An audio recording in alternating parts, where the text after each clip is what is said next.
Hi guys, welcome to part 2 of effective and powerful corporate communications. And after learning about the first element, which was conviction, we are back with our second element, which is self-possession.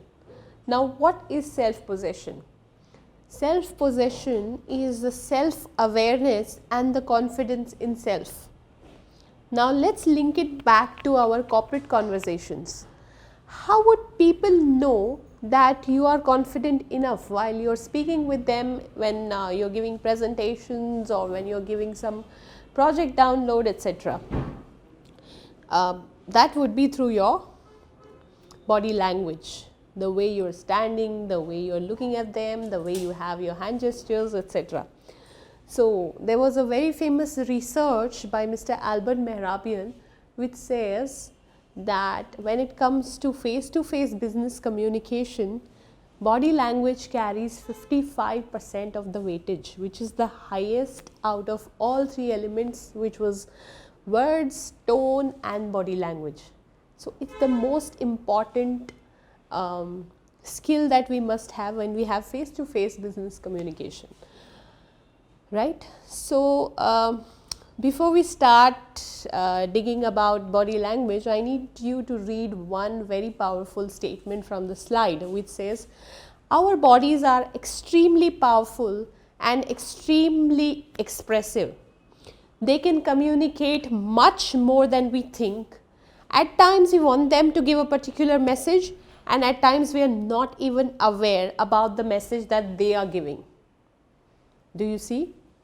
What does it mean? It says that they are so powerful that at times they give a message and we are not even aware of it. So, it's only half the story that our brain is giving the instructions to our body. The reverse is also true. Our body can also give instruction to our brain to feel high, to feel low, etc. So, a lot of our body movement happen without our awareness, and it makes a positive and negative effects on our moods or the way we think.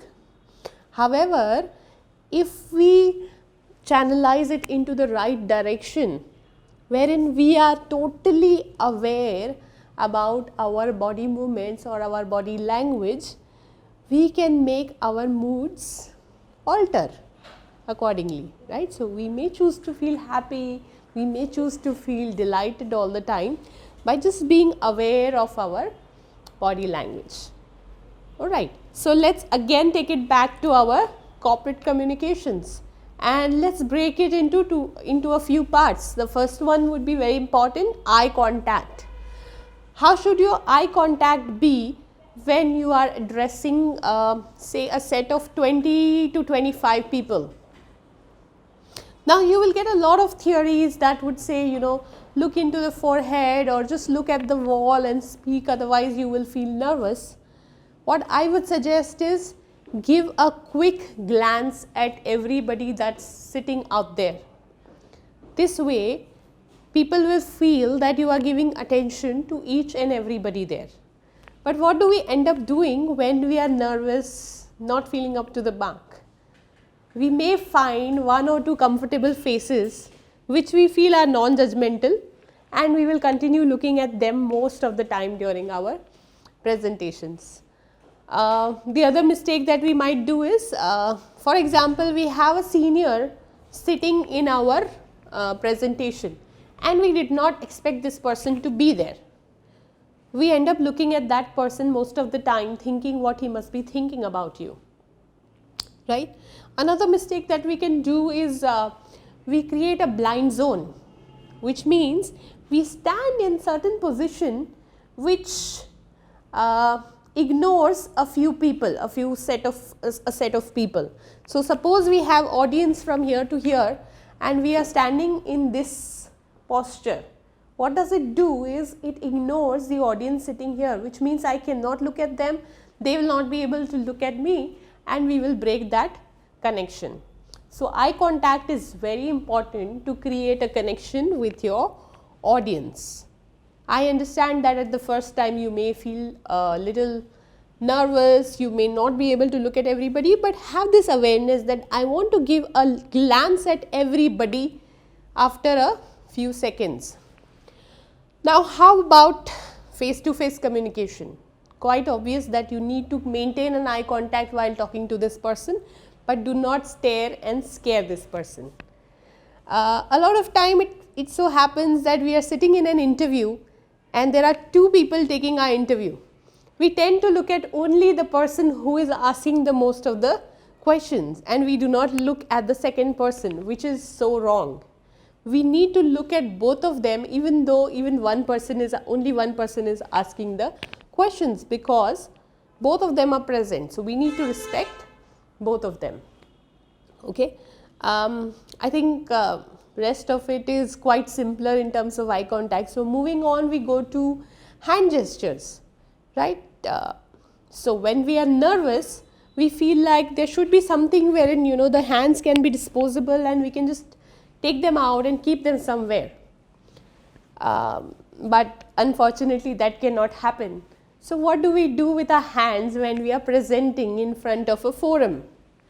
We need to make sure that our hands are at the shoulder level and they are moving when we are speaking. A lot of people have a habit of keeping the hands here and then moving them below the chest level, which can be a little disturbing to people.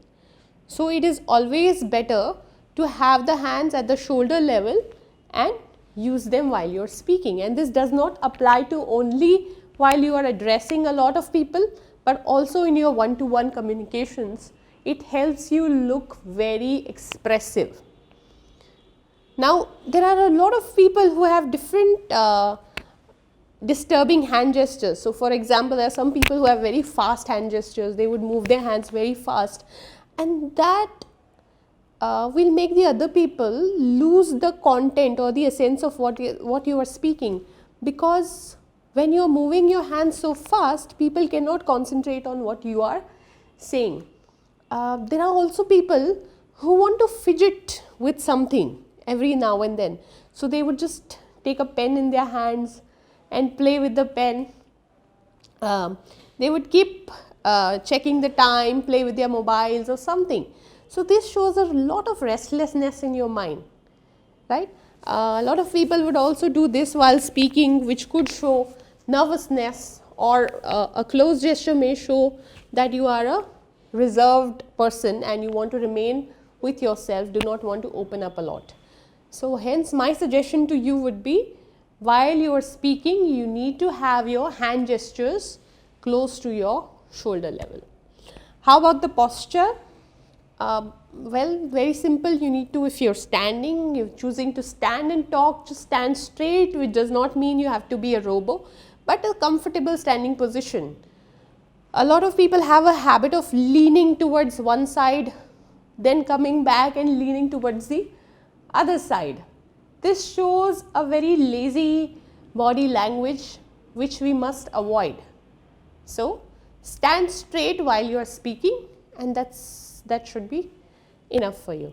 So, I think that is enough when we talk about self-possession, our body language, which is the most important aspect in our face-to-face business communication. So, be very much aware of it while you are speaking and use it positively. Thank you, guys.